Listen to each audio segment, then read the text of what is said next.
On this episode of the Dudes and Dads podcast, we talk with local legend Vince Turner about a life well lived and impact made.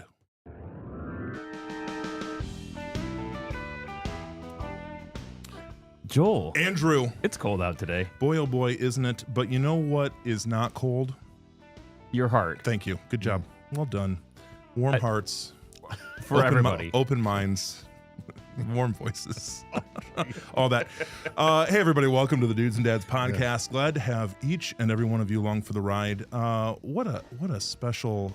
We have a lot of firsts. Ride. Yeah, we do. We have a lot of firsts on this show. Tell me. Oh, yeah? Well, yeah. Okay. So first of all, Andy, you and I have dreamt for a time to have sort of a third man in the booth, so to speak. A Jamie, if you will. A Jamie, if you will, to quote Joe Rogan.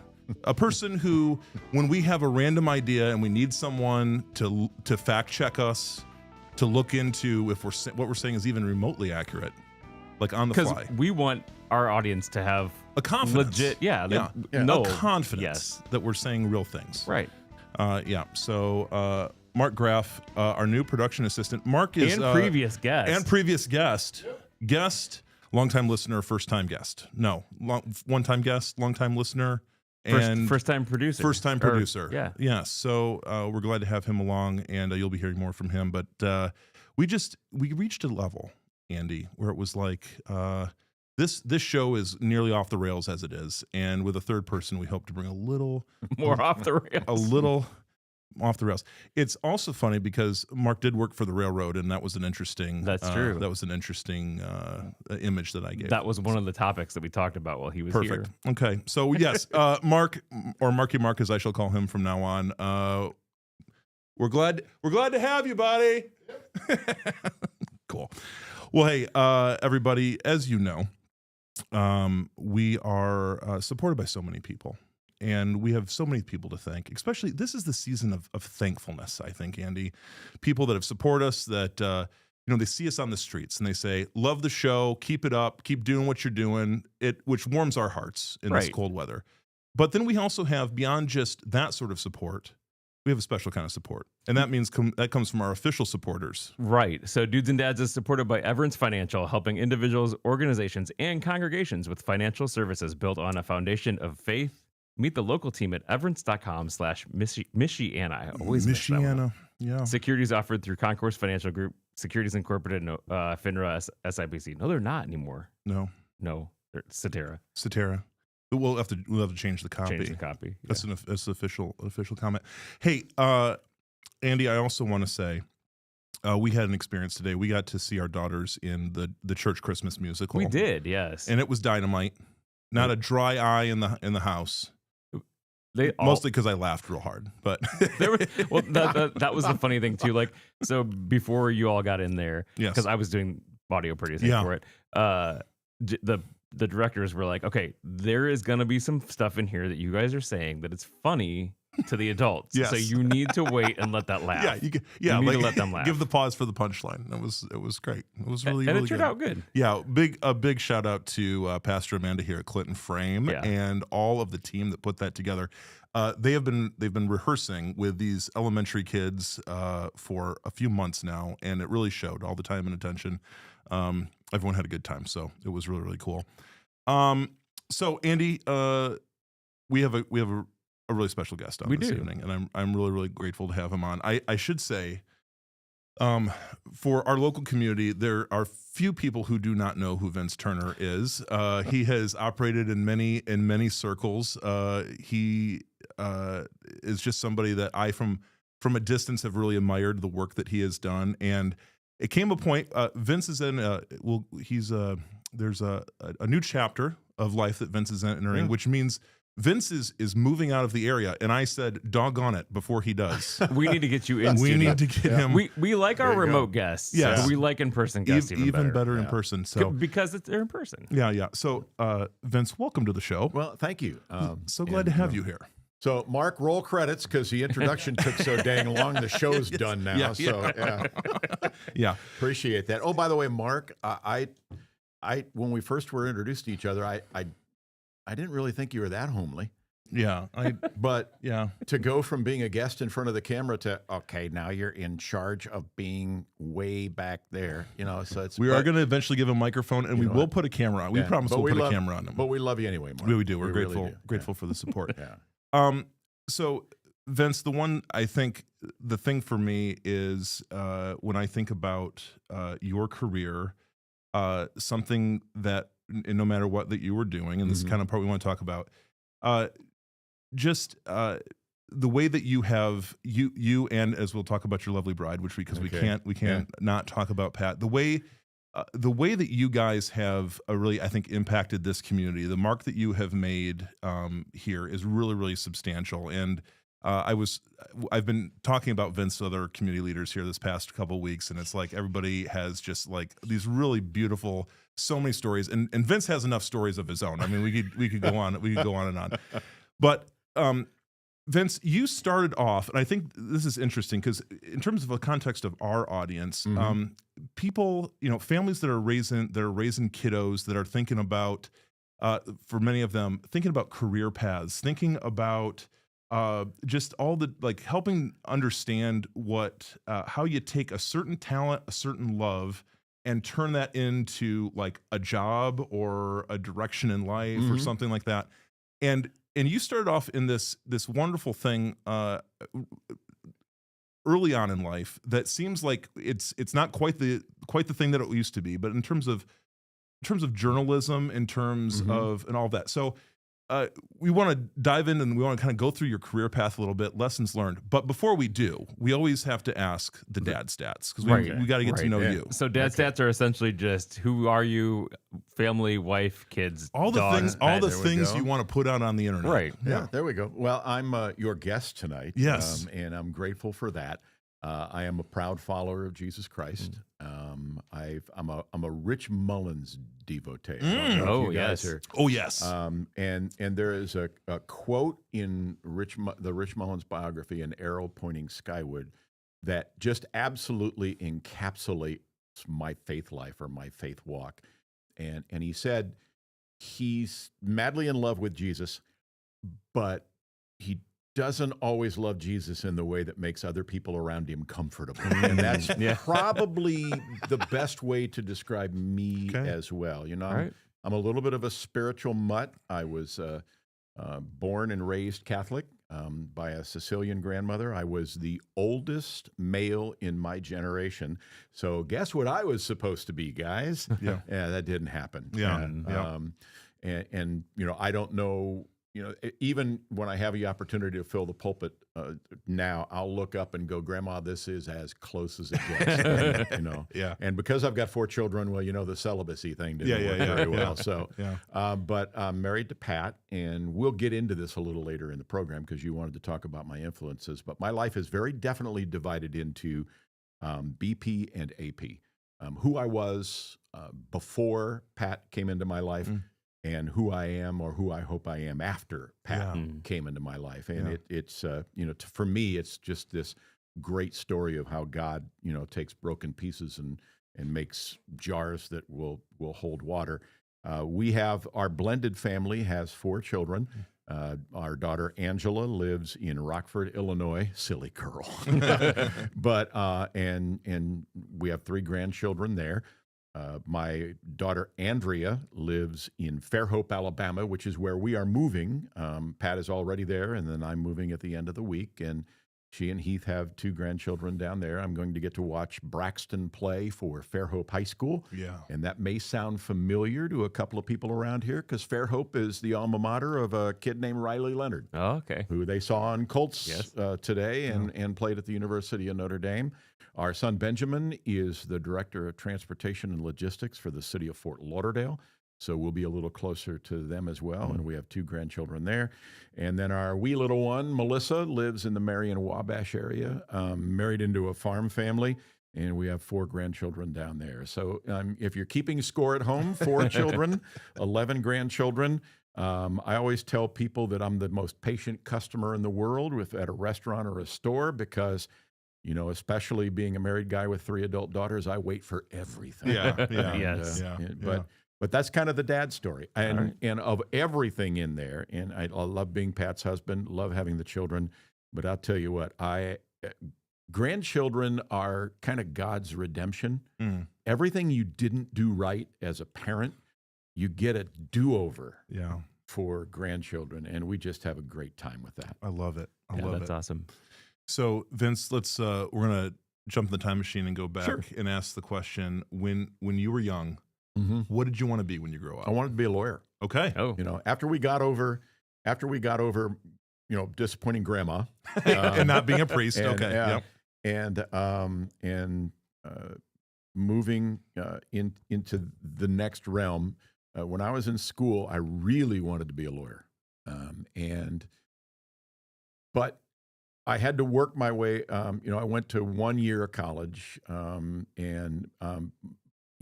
story that we don't have to go over, but I became a foster kid. Okay. And back then we had what they called the parents' confidential statements.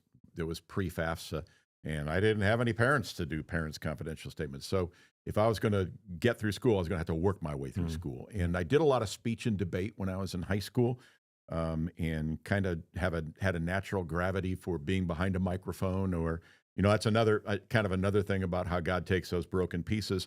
When I first went to high school, the choir director in high school, Sheldon Bixler, was determined that I was going to be the best bass or baritone he ever had in the choir, because my voice was already, kind of shaping then.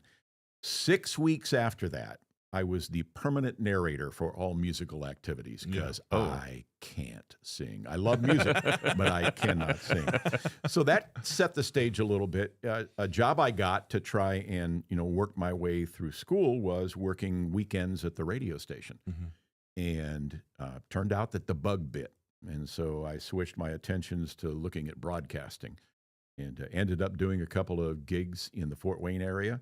But I wanted to do sports. And in one of the few predictions that I've ever gotten correct, I told the folks in Fort Wayne, I said, listen, Bob Chase is going to be here forever. Bob Chase ended up doing Fort Wayne Comets hockey for 54 years. My goodness, just an amazing career and a terrific guy.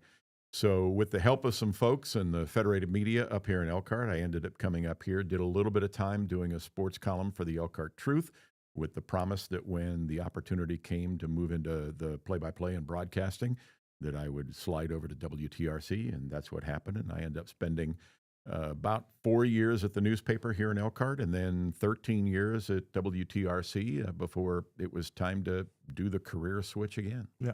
What when you're thinking about broadcasting, I mean, what did you love the most about that work? There's two things that have carried me through all of my career opportunities. One is that I love people. I mean, I just love being around people. It's one of the things, I explained that I was a spiritual mutt. I was raised in the Catholic tradition.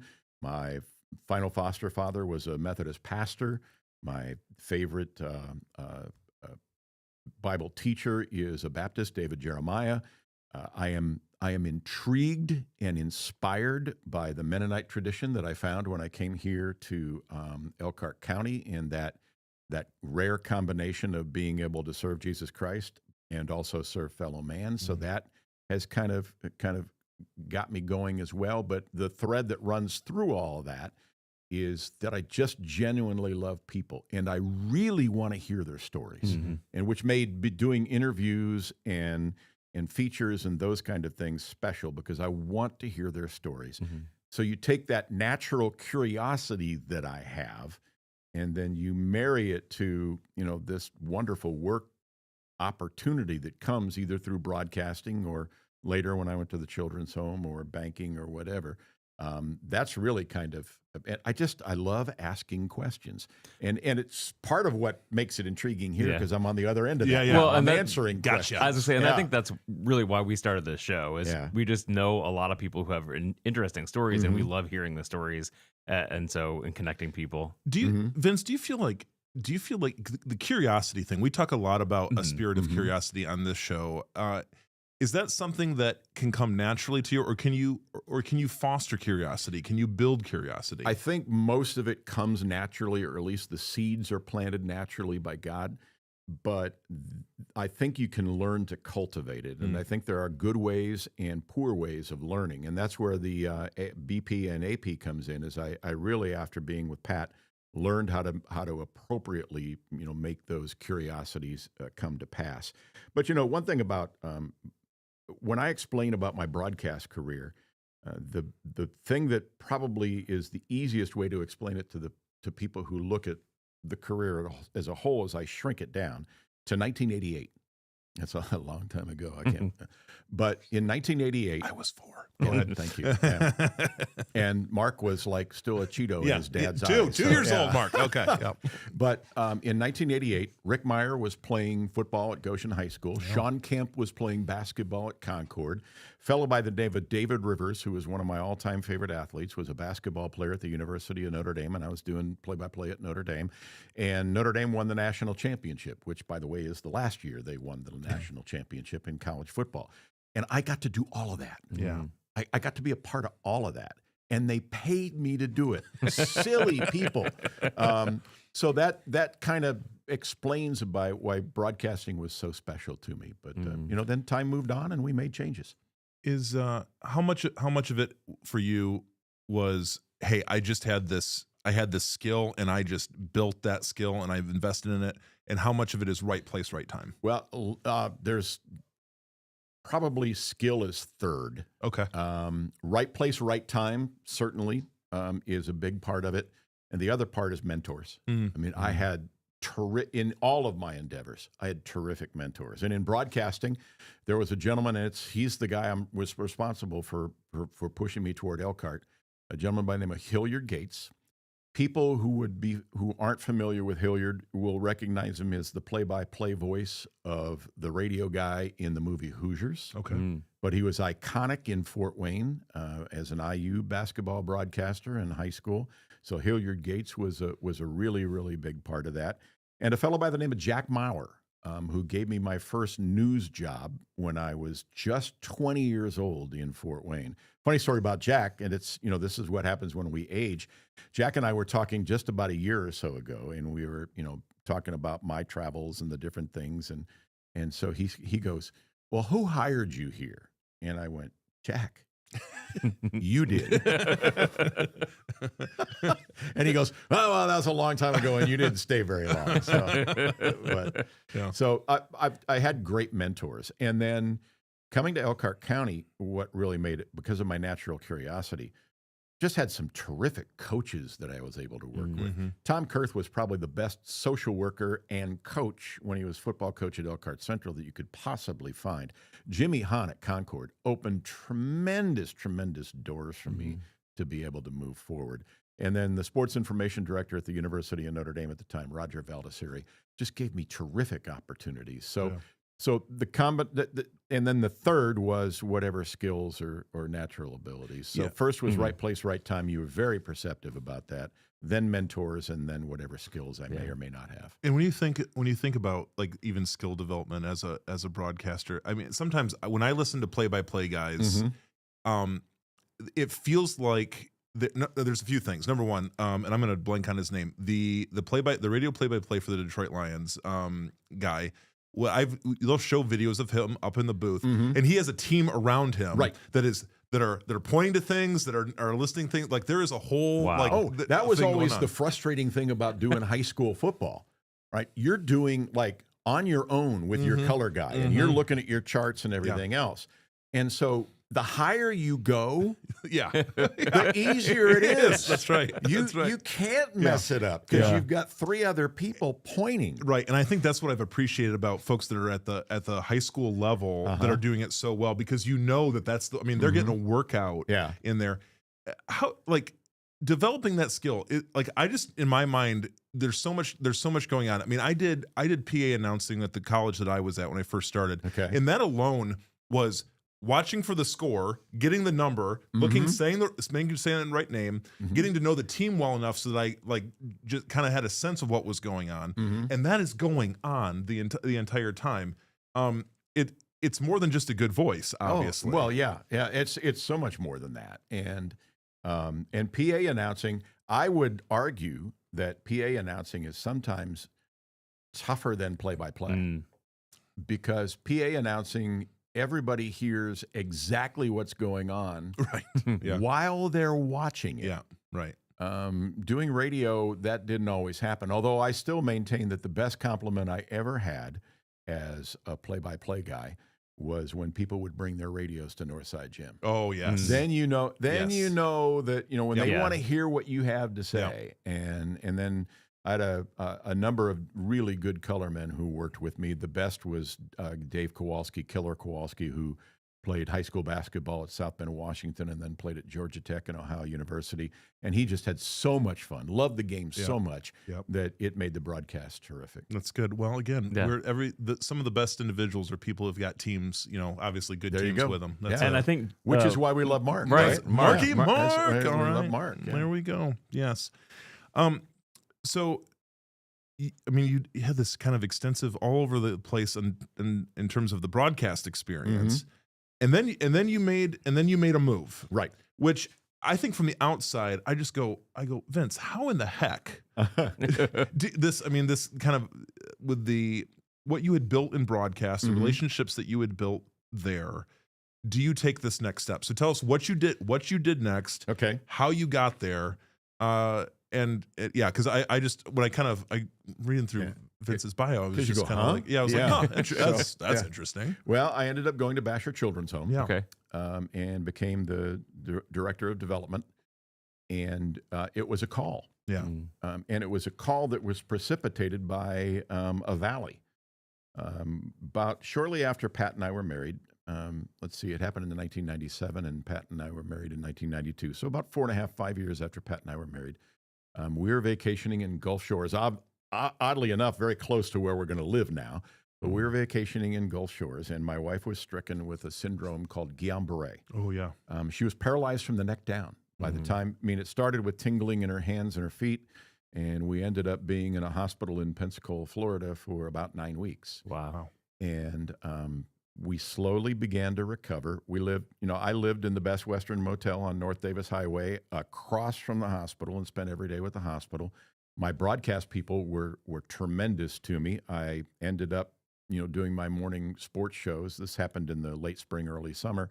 I ended up doing my morning sports shows from my hotel room before I went over to the hospital room.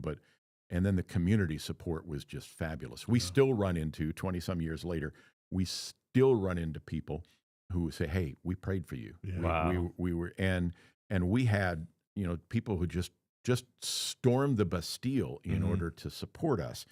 And one of my favorite story is when I was doing Jimtown High School football playoffs, and they were really good back then, so they made the playoffs almost every year. But when we did a home football game, my favorite dessert is apple crisp. And the Jimtown High School cafeteria made homemade apple crisp that I loved it. So when we did home football games, home playoff games, the ladies in the cafeteria made a vat of apple crisp and put it in the press box for me. Man. And it was up to me whether I shared or not. Yeah. And, I won't confess whether or not I actually did, but it depends on whether Bob Nagel was there. When Bob was there, I had no choice but to share. He's bigger than I am. But so when we are probably 3 weeks into our stay down in Pensacola, a FedEx box arrives with a return address, Jimtown High School cafeteria. And I'm going, oh, whoa, here we go. And so I open it up. It's Rice Krispie Squares. But there's a note to explain that FedEx wouldn't ship the apple crisp, so with the Rice Krispie Squares. But that was kind of an indication of what Pat and I experienced from so far away. The hands of prayer that lifted us up, the support that we had. And what happened, Joel, is when I went back to broadcasting, it felt a little empty. Okay. It just felt like, God, you did so much for me. If you want me to stay, I'll stay. But if you've got something else, okay. Yeah. And I had just begun then to start doing some of my community service. I was serving on the board at Bashor. We were looking for a development director. And the chairman of the board at that time, Earl Poorbaugh, we're in the middle of a discussion. He goes, I know who would be perfect for this job. And like a guppy, I went, who? And he just pointed his finger and went, you. and it just sounded right. And I'll tell you what, that was such a great thing because I was able to do ministry. That's when I started preaching because I ended up getting my local pastor's license to speak in different churches that were supportive of Bashor. We were able to do some really great things, refurbish the cottage. We built a new school and community center. I just felt like it was time for me to do something else, that I was called to do something else.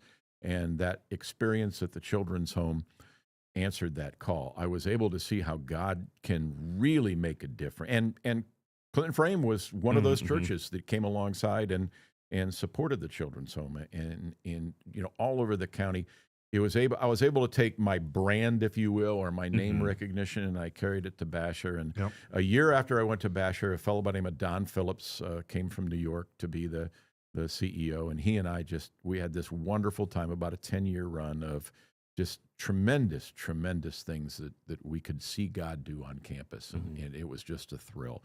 That's amazing. But that's how I made the transformation. And something completely unexpected to you. Oh yeah, I never would have said, oh yeah, that's what I want to do next. And there's this kind of trite saying that that God doesn't call the qualified, He qualifies the called. And I was totally unqualified to go do fundraising and development at a nonprofit agency, especially the one the size at Bashor. But when I went, there were people who came alongside me, and of course they sent me to school and that kind of stuff. And so, I ended up, being a tool that God could use to help make a difference at the children's home. Yeah, I got a text from Sean McCrindle, current CEO over at Bashor today. Vince, these are in Sean's own words, and you can even tell me more. You can tell me more of the story. He says, this is what he says. He goes, Vince is one of those foundational guys for our community. He has been such a big part of making things better wherever he goes. His heart for people and leadership inspire me and many others. My favorite quote he told one of our kids was, "Look at your belly button. It's not the center of the universe." And then he encouraged him to go and serve with joy. I am tucking that. I am tucking that one away. That's a good one. Yeah, that's one of a couple that I kind of coined when I was at the children's home. That when I left the children's home for the third of my three major careers, they gave me a plaque, and it was the top 10 Vince sayings, and it's one of those that still hangs around either in my office or at home or wherever it happens to be. But because of those things that So I caught that you said 3 major career change. Okay, what's next for you after that? Okay, and so then from the children's home, I met with a couple of guys from Muncie, Dave Heater and Pat Botts from Mutual Bank at that time.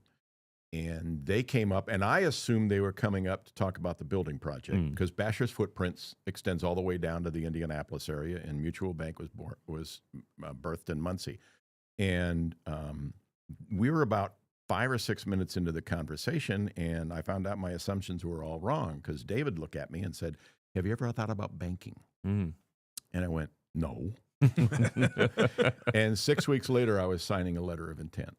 And ended up becoming first a business development officer and then the regional manager for Mutual Bank, which since got bought out after I was there about 12, 13 years. But that was another one of those things where, you just kind of wrestle. I understand what Jacob felt like now, and I'm thankful that my hip doesn't hurt, but and tell a story on myself. I've got a good friend. His name is Rob Neal. He's a pastor was in Upland at that time. And I called him because I felt called to Bashor, but I was intrigued with the opportunity. And I really felt like, okay, it's time to move on. Plus, it looked like it was an opportunity for me to move toward the kids who live in Fairhope that were going to go be by now, lived in Indianapolis at the time. And we really thought Indianapolis would be a great place to live. So I was kind of looking for a career path that would take me down there.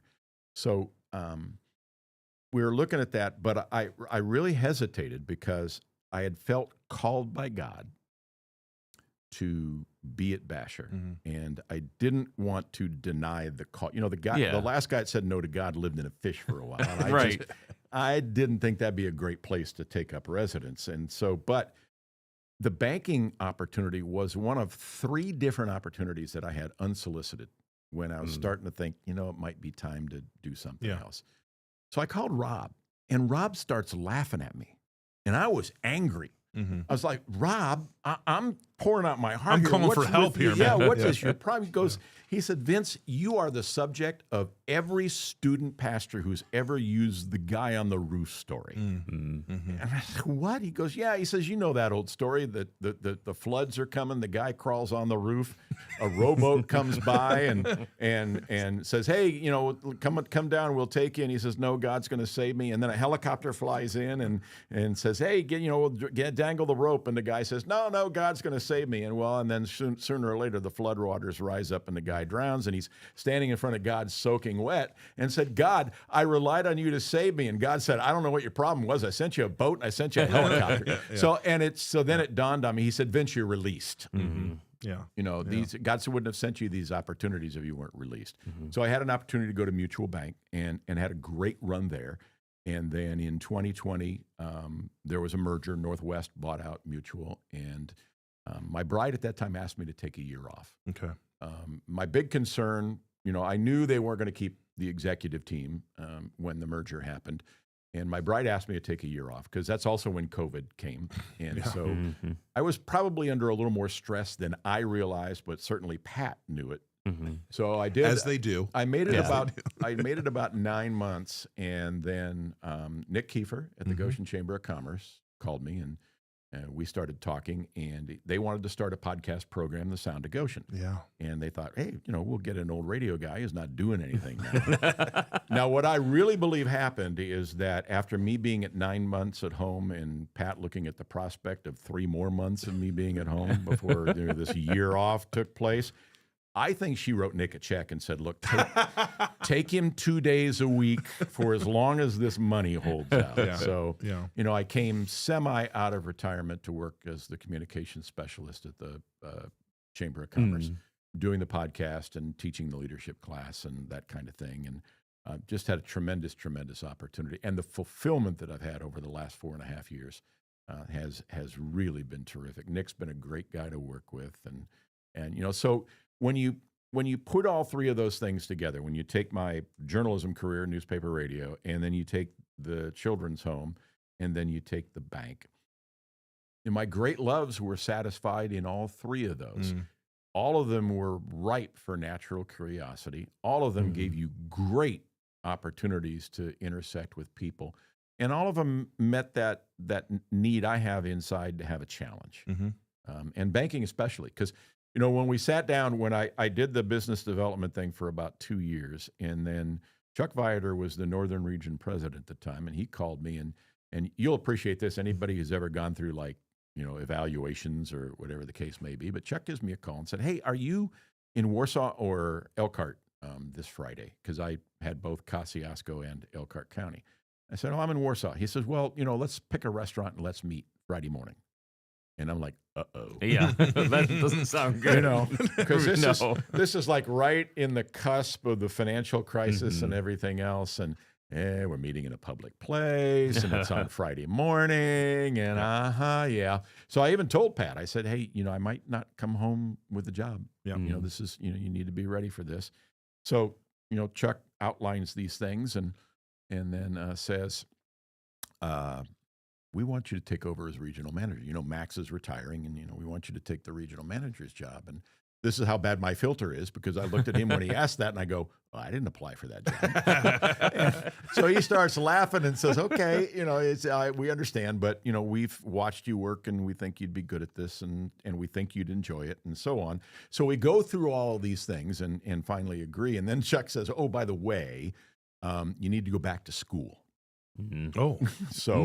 So at age 54, I became the oldest person in the graduate banking program at the University of Wisconsin. But had a great time. By the way, the one thing that happened the first summer I went to Wisconsin, when I was in Madison, I wanted to drive to Bloomington and apologize to all those people for thinking they were liberal.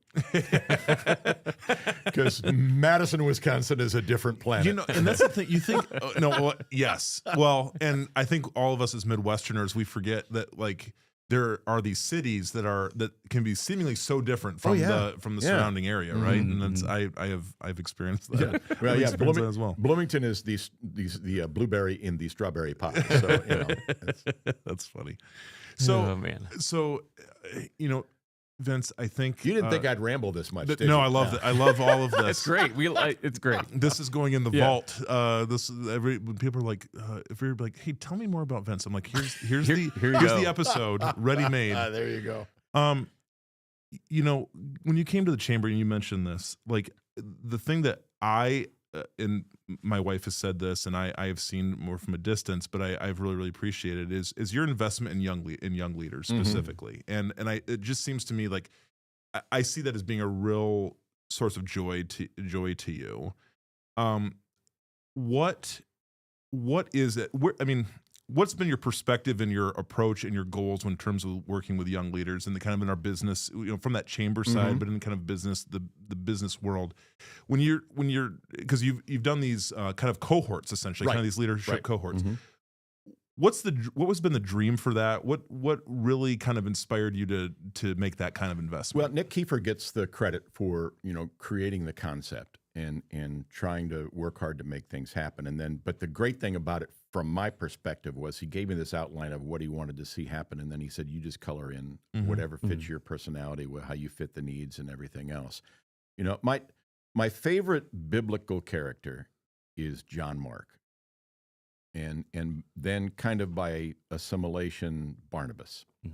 Barnabas was the encourager, and Mark is my favorite gospel, because Mark is filled with these stories where people had an encounter with Jesus Christ, but that encounter was the fodder for that encounter was something they did. It was initiative that they took, whether it's the woman who reached out and touched the hem of his garment, or whether it was Jairus who sought out Christ and said, hey, my daughter, or the four men who lowered, I love the story of the faith of the four. They lowered the paralytic before Jesus. Think about the building committee when the roof got a hole torn in it and they didn't care. But that impetus then, because Mark is such a wonderful book for me, I started trying to learn a little bit more about John Mark. And one of the things about John Mark was he had somebody who built into him, and that was Barnabas, to the point where Barnabas and Paul even strained their relationship over John Mark. John Mark's scripture's not really clear on it, but he messed up somewhere. And Paul, when they got ready to take another journey, Paul's like, "Nah, I'm not taking that guy. Yeah, he's a little bit like the Mark back there." And sorry, it was just too easy. And Barnabas said, no, we're he deserves to be with us. And Paul was adamant. And so Paul and Silas went one way, and Barnabas and John Mark went the other. But it's really interesting because there's a piece in Timothy, just one of these little tiny, and I love these little nuggets that are in Scripture that you can read past 20 times, but the 21st time it's like, whoa. So in Paul's letter from prison to Timothy, and he talks about being pretty much alone. And, so bring this person, bring that person. And he said, bring John Mark because he is useful to me. So because of the effort that Barnabas put into John Mark, even Paul came around. So that's my goal. When you talk about being able to build into young people, my goal is to be Barnabas. I want to help people understand, young people especially, understand the special gifts that God has put in them, and then give them every opportunity they have to succeed. That's amazing. And when that happens, that's when I take great pride. Yeah. What for you has been sort of the approach in sort of uncovering those things? I know that so many young professionals today. I mean, Andy and I talk about, and we have a whole conversation around kind of the emerging generation and concerns that we have in terms of them entering the marketplace and skill set development and kind of awarenesses and kind of the EQ development and all of that. What has been, when you're thinking about like specifically how you've gone about making those investments, is there is there skill sets that we need to be talking about with young professionals? Are there awarenesses? Like, what has kind of risen to the top for you in your concern? Well, the first thing I had to do is make sure I was tuned in. You know, you can't be a coach if you don't know how well you coach and what it's like to be a player and so on. So the thing I had to do was learn to listen. And as you guys have found out in the last 35 minutes or whatever, that's not one of my best skills. But so I had to learn to listen and be able to absorb that. But so then what I did there is I went back to my roots. You know, I told you I'm a naturally curious person. So I got naturally curious about each person that was in the cohort or in the Leadership Academy. I wanted to hear their story. I wanted to, you know, tell me where you're at, you know, help me understand. And as far as skill sets, I think the biggest thing, I think there's two things. One is, and I go back to my sports days this way, and, you know, we get so hung up on having to succeed every single time. But do you realize that we put people in baseball's Hall of Fame who fail 70% of the time? That's right. I mean, 300 hitters are considered the gold standard. That's right. What that means is that 70% of the time they didn't get a hit. They didn't do anything, but they made the 30 out of 100 count. And so if you can get people to see that they don't have to succeed every time, but they do need to learn something. And you watch the great hitters in Major League Baseball. And if a pitcher gets them out with a slider down and in the first time up, guess what happens the second and third time? They lay off the slider down and in because they've learned from that experience.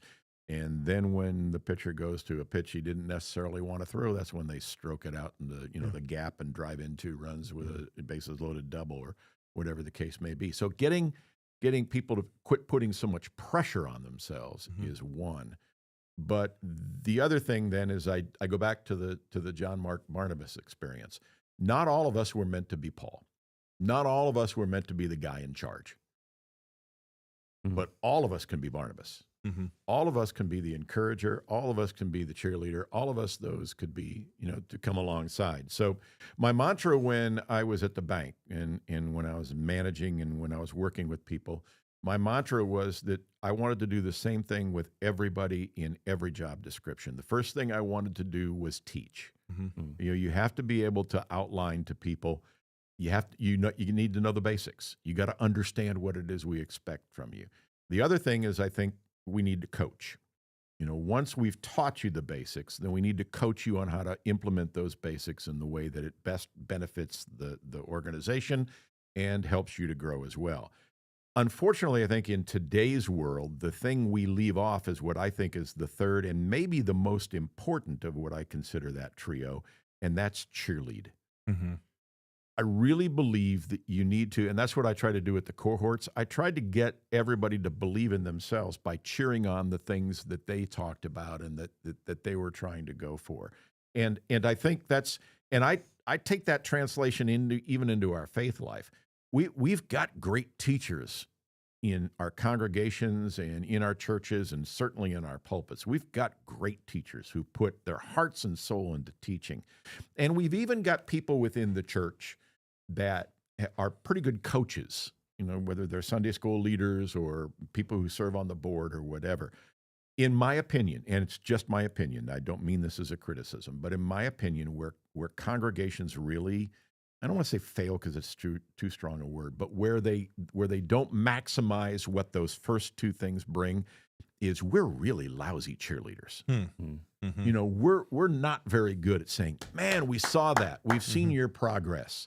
We've seen going to the couple that was struggling, and then seeing little things. And again, I'm naturally curious. So I'll be in a church setting sometimes and I'll know that maybe 6 months ago, that couple was really struggling and man, they were on the precipice. And then 6 months later, you see them sitting in a pew or in a chair or whatever, and she's got her head laying on his shoulder and he's gently stroking her hair. I need to say something. Yeah, right.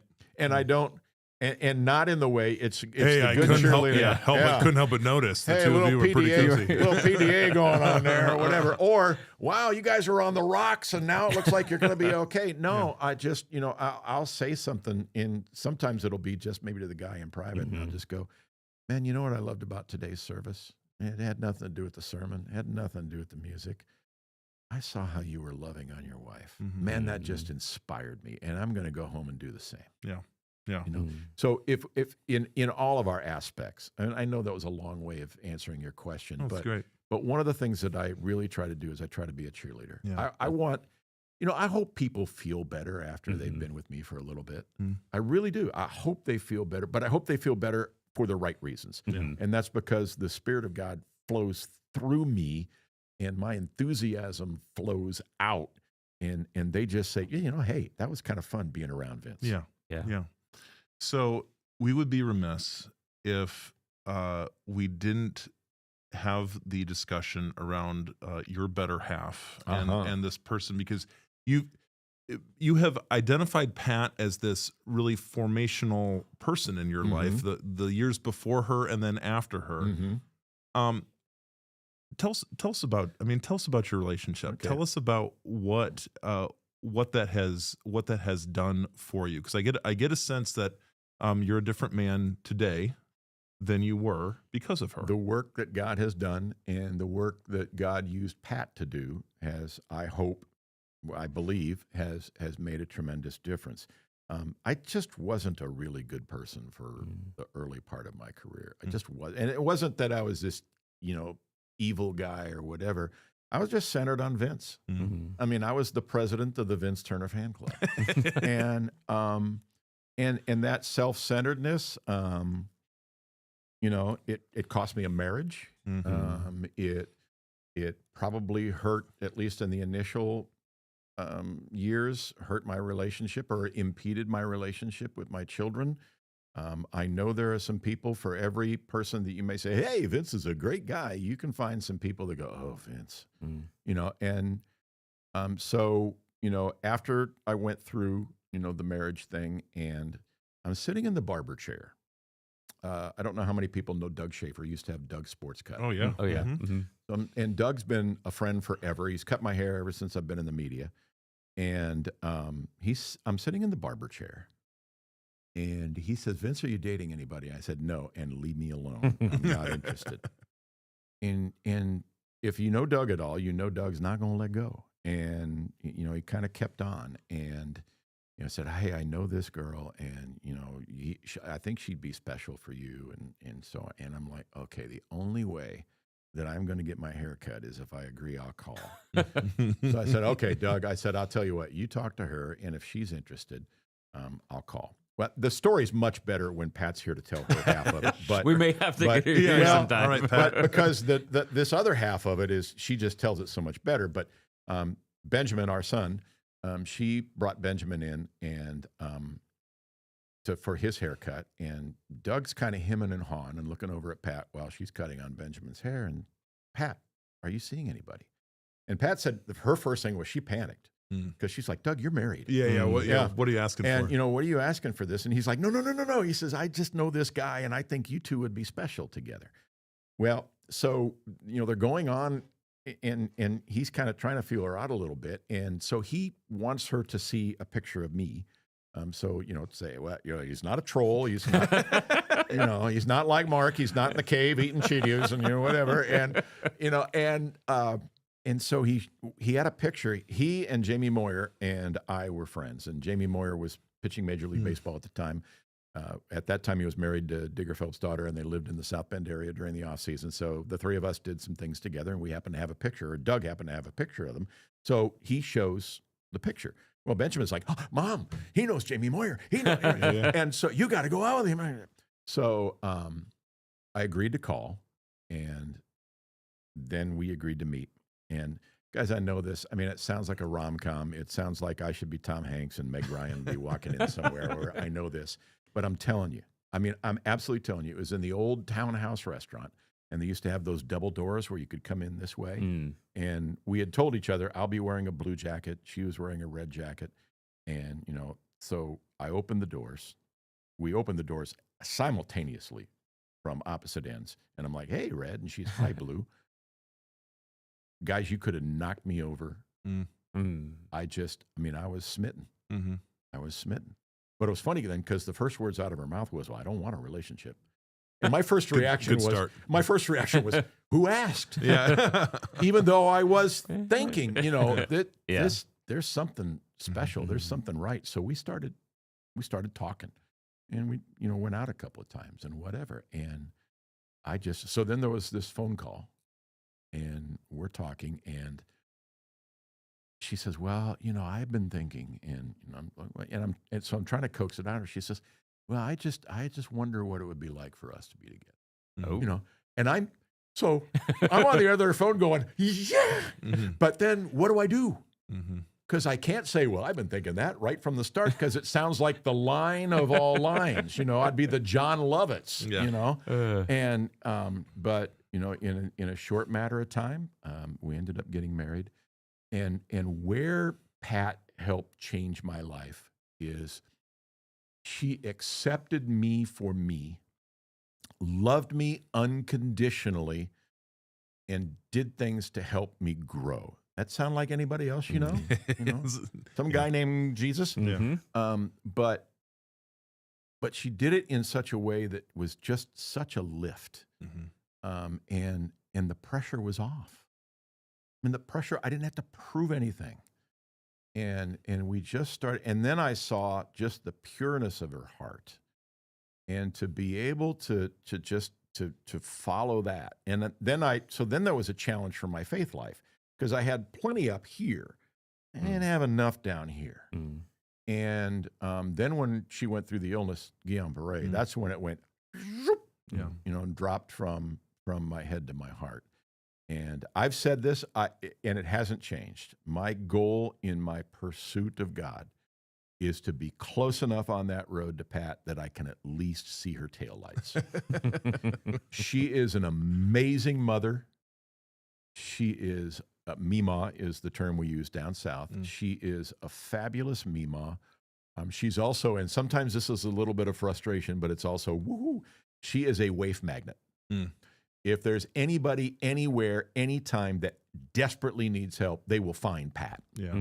Sometimes to my frustration, but they will find Pat. Yeah. And she has a heart as big as a beach ball that she'll reach out for him. Yeah. And that has changed my life. Yeah. God used Pat to get a hold of me. Yeah. That's amazing. Yeah, Pat's so Pat was an educator, right, and then has been word has it on the street. I think everybody, at least in this community, knows an A1 very dedicated volunteer. Yes, in recent years, continuing to invest in children, continuing to mentor and care, and I think especially through our local Boys and Girls Club, and so it seems that the two of you have this element of service has really been the mark of your life here in recent years in particular. Do you guys, and because I don't know, do you find ways to serve together, or are you do you kind of but we are very different. It's just, God had a sense of humor. Hey, we're gonna put him and her together. Yeah, come here, angels. Let's watch this. I mean, seriously, we are about as different in some ways as you could possibly imagine. I love it big. The bigger, the better. Pat likes it small. I like it loud, as you can probably tell. She likes it quiet. I like my meat medium rare or rare. She likes hers medium well. All the way down this list. But where we're together for a love of God. We're together for a love of our children and our grandchildren. We are together for a love of community. And where we have the opportunity, we serve together. But what we do is sometimes we'll run parallel lines. And I'm serving over here. Like I did a lot on the board and administratively for the Boys and Girls Club. And Kevin Deary used me until, kind of rode me hard and put me away wet. And Pat did the one-on-one thing and worked with young people and made a difference there. So, there have been times when we do it together, but there are also times when we do it simultaneously rather than together. So our mutual friend Tammy Hicks, president and CEO of Boys and Girls Club, Elkhart County. Tammy never tells the truth. Yeah. So well, this is her story. She's sticking to it. Okay. And she reached out to me, and I'm so grateful that she shared this. She said, Vince has been a cornerstone of the Boys and Girls Club of Elkhart County for more than 20 years. His impact is woven into nearly every part of our organization, from the stage to the clubs to the State House. Vince has graciously emceed our events for 2 decades, being heart, humor, and I've seen that. I think of Bids for Kids, for instance, events. I just enjoy watching that whole. You get up there and do your thing, man.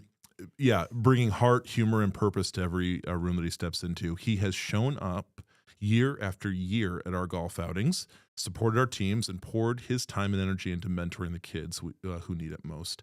Vince has been a dedicated coach for our the Youth of the Year teens, helping them find their voice, tell their stories, and step confidently into leadership. Beyond that, he has been a powerful advocate for our mission at the legislative front, which, interestingly enough, ensuring that our needs, the needs of young people in our community, are heard about and understood. And then, of course, Tammy says we are equally grateful for his beautiful bride, Pat, whose presence at the Goshen Club has been nothing short of an amazing blessing. She's volunteered countless hours tutoring, mentoring, and investing in our kids, and her kindness has touched families and staff alike. Together, Vince and his wife embody what it means to champion youth, which I am deeply, deeply passionate about as well. Their commitment, compassion, and unwavering support has helped shape the lives of hundreds of young people and strengthen the very foundation of our clubs. We are deeply grateful for everything they have given to the Boys and Girls Clubs of Elkhart County. That was very kind words. So just very kind words. I literally, sometimes I reach out to my my nonprofit executive friends, and I'll be like, hey, can I get this from you? And it'll be like a few days because they're busy people or whatever. No one, it's like they stopped what they did. And they were like, I needed to say this about Vince. They wasted zero time. So I know that it was, this was a real blessing for them, for both Tammy and Sean to be able to reply to just, I think, again, when you talk about Pat, this is a one flesh, to become one sort of initiative here. And I love seeing the impact that you have made. And I think, Vince, when we talk about legacy, because I mean those are words now that we get to use. That I always talk about. He just called me old. I think so. Legacy. Legacy. Because like in development world, when you're talking about legacy gifts, it's always like we are talking about people that are of a certain age or in a certain place in their life. Like, what do you want to leave behind? And it's like, well, they're not dead yet. But when you think about the word legacy and what you're hoping marks your experience and interaction with this community, what is that? What do you desire? My all-time favorite quote outside of Scripture was the words that Edward Kennedy used at Robert Kennedy's eulogy. That he said were words that, and I think he attributed to Senator Kennedy, as something he lived by. And that was, some men see things as they are and ask why. I dream things that never were and ask why not. If I leave any kind of a legacy, that's the legacy I hope I've left. That I looked at the world, looked at our community, or even looked at one-on-one relationships and just said, why not? Why not make this happen? I love it. Beautiful. So you and Pat are moving. Pat's already moved. Yep. What's next for Vince and Pat? For me, it's to breathe a little bit. I've spent 40 years building the brand and in the spotlight and those kind of things. And you never say never. It's God's gotten a hold of me and shook me before. But one thing I'm hoping right now, the number one thing I hope, I told you my grandson's going to be playing football at Fairhope. Already is playing football, but I'll get to see his last 2 seasons. I want to be the old guy in a ball cap, sitting on the metal bleachers, watching practice and not saying a word. And I know there are people who, what, Vince? No, I can't say a word. But I want to be that guy who just silently watches and soaks it in and cheers on my grandson. But I'm also open to whatever happens when we get down there, and we'll be ready. And the other golden part is because we were a blended family, because we both had already kind of established our career paths and everything, Pat and I hit the decks running and have just been running ever since. Mm-hmm.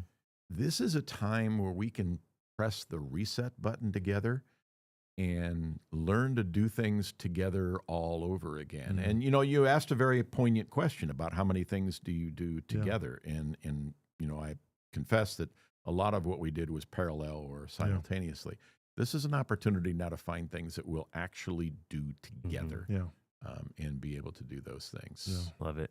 We're excited. We're excited to see the new Turner chapter. There you go. Absolutely. Yeah, there you go. That's awesome. Well, Vince, we're first of all immensely honored that you would just share your story and share your experience. I am beyond grateful that you're here. We, however, can never release any of our guests from the show before the final element. It's time for Dudes and Dads Pop Quiz. Thank you. Quiz. Pop Here we quiz. go. It's time for the pop quiz. So as you all know. Which, if you've never joined us before, it's the time we get to pepper Vince with just questions that have nothing to do with anything. Yeah. With anything. Just to get to know him better. Sure. So, Joel, do you want to go first? I do. And which is interesting with Vince is that some of these pop quiz questions that I was thinking about asking, I realized that they were like super deep and intentional. Yeah. And I was like, well, we'll see how deep and intentional our conversation is, and then maybe I need to put it up. Okay. This is actually this is midway somewhere in the middle. Sure. Vince, talk to me about a book or a collection of writings that has been most impactful for you. The Ragamuffin Gospel. Okay. By Brennan Manning. Okay. That's where Rich Mullins got the Ragamuffin bang. Yeah. And, the Ragamuffin Gospel kind of boiled down for me theology in its very simplest terms, that no matter what you've done, no matter how you've done it, you are loved. Mm-hmm. And God has a way of making a difference in your life. The Ragamuffin Gospel. Beautiful. Awesome. That's great. So if you had somebody that followed you around all the time and did something for you, like an assistant, what would you have them do? I'd probably put them in charge of something, because it's what I do. Yeah. I try to raise people up to be able to move ahead of me rather than walk behind me. But if I had like a personal assistant or whatever, they would lead me to some of the best restaurants in Fairhope and Baldwin County and the Gulf area. There we go. That would take me here. Show me where to eat. So, yes. So we got to find Bubba Joe or whoever it is down there. Yeah. Yeah. So on that note, Vince, what's the best thing you've ever eaten? Ooh. My favorite food is asparagus, which what? My favorite food is asparagus, and that gets I'll do icebreakers for our cohorts or whatever, and one of the things I put is favorite food, and I always go, "Oh, my favorite food is asparagus," and everybody goes, "Ew, what?" Yeah, but that's my favorite food. I don't know if I could boil it to one thing. I mean, I love good pasta, but probably my favorite food is Cerulean Restaurant in Warsaw. Yep. Is probably my favorite place to eat. Wonderful. All right, I'm gonna go the opposite of that. Sure. What's the thing that no one else should eat ever again? What don't you like? Don't even shake my hand if you like liver and onions. Ooh. All right, we're good then. Is there anybody? So once Mark gets set up with his system, when we get him set up, I need to find out if people are still eating liver and onions. Oh, they do. Is this if it's an actual thing still? Because I'll check. Let me check that right now. Yeah. Because I just go. I have never encountered it. I have never been offered it, but maybe I have just been fortunate to avoid it so far. And according to Vince, that is the case. Okay, Vince, let's say, we'll just do the classic. You're stranded on a deserted island, and you get to have three things with you. What are you going to have? Going to have my bride. Yes. Or is that the definition of stranded, that I can't have anybody else? I don't know. But I'd want my bride. I'd want my Bible. Yeah. And I'd like at least one Beatles album. Oh, okay. Wow.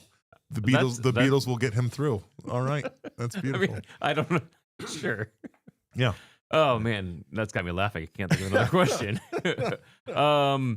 We'll go with what's one thing that most people don't know about you? That I think more people are picking up on it, but I also, as noisy as I am and as loquacious as I am, and I do value private time. And my favorite thing to do is walk. I walk all over Goshen, and I enjoy that time, that hour and a half or whatever, that I'm just either have music in my ears or a book on tape in ears, and I enjoy the private time. Awesome. I think people sometimes are surprised by that. Yeah. Vince, if there's one new hobby you could pick up, what would it be? Ooh, a new hobby. I'd love to learn to play the piano. Oh, okay. Nice. I failed miserably with Sheldon Bixler and the choir, and I love music. I mean, I have music around me all the time. I think I'd like to learn to play the piano. Nice. Awesome. Well, you have successfully passed the Dudes and Dads podcast. Congratulations. Even with asparagus, huh? I like asparagus. Or are you grading on the curve? What we'll see is I like asparagus. When we go to the YouTube, we'll see if our viewership just tanked as soon as he shared that. It's hard to say. I like it. The thing I don't like about asparagus is the next day when your pee smells weird. When your peeing smells weird. Like. So, full disclosure, this really is a Dudes and Dads podcast. I think this is family. I think this is family safe. Yeah. I have had the experience where I have forgotten that I have eaten asparagus.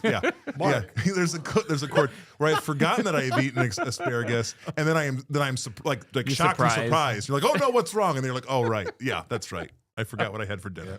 All right. Good. Well, this is just proof that this is why I know that God had a sense of humor, why Christ had a sense of humor, because he had a dozen dudes and dads running around. There you go. So there had to have been belching and farting going on the whole time. And you just proved it. There we go. Yeah. Well, again, Vince, we're so grateful for you, for Pat, for the impact that you have made in our community here and beyond. We wish you all of the best, all the joy, all the happiness for this next chapter in life. We're really excited for you. And we also hope that Vince will be able to share the Dudes and Dads down in Alabama. We will. Just tune in, spread it around, and this is what we do. We bring people in, and then as like disciples, we shove them out. We bless them to go to the four corners of the world. So, thanks so much, Vince. Grateful for you. Hey, everybody! As always, you can head over to dudesanddads.com for show notes, previous episodes, all the goodies. We'll make. We'll put some things up there, but with Vince, we'll make him as appropriately available on his social media as possible if he decides to engage that in his next stage. But also, you can head over.